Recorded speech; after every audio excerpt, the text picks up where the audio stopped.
Soyez bons les uns envers les autres, pleins d'une tendre bienveillance. Faites-vous grâce comme Dieu vous a fait grâce dans le Christ. Éphésiens 4, verset 32. Bienveillance. Le mot est souvent lié à la bonté et à la tendresse chez l'apôtre Paul. Deux qualités que nous venons d'aborder dans nos commentaires précédents. Bienveillance. Comme le mot l'indique, être bienveillant, c'est chercher à voir du bien chez l'autre. Car c'est bien du regard dont il est question. C'est vrai qu'il nous faut avouer qu'il est bien difficile de porter sur les êtres qui nous entourent un regard qui cherche d'abord à découvrir tout le bon qui les habite. Et pourtant, si comme nous l'avons affirmé précédemment, chaque être est une demeure du Christ, je dois bien admettre qu'il contient en lui cette part de mystère et de présence qui m'interdit de juger selon les apparences. Même un être apparemment méchant et mauvais ne peut être que cela.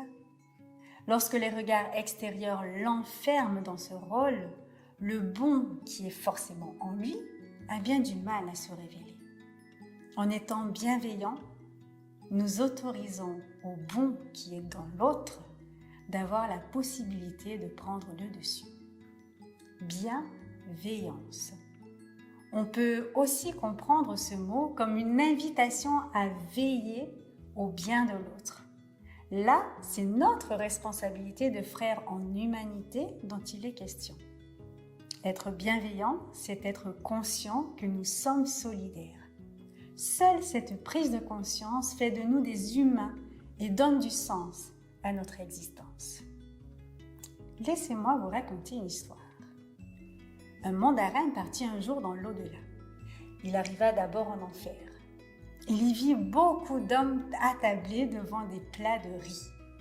Mais tous mouraient de faim car ils avaient des baguettes longues de 2 mètres et ne pouvaient s'en servir pour se nourrir. Puis il alla au ciel. Là aussi, il vit beaucoup d'hommes attablés devant des plats de riz. Et tous étaient heureux et en bonne santé. Car eux aussi avaient des baguettes longues de 2 mètres, mais chacun s'en servait pour nourrir celui qui était assis en face de lui. Conte chinois. Quelques pensées. La non-violence parfaite est l'absence totale de malveillance à l'encontre de tout ce qui vit. Sous sa forme active, la non-violence s'exprime par la bienveillance à l'égard de tout ce qui vit. Gandhi.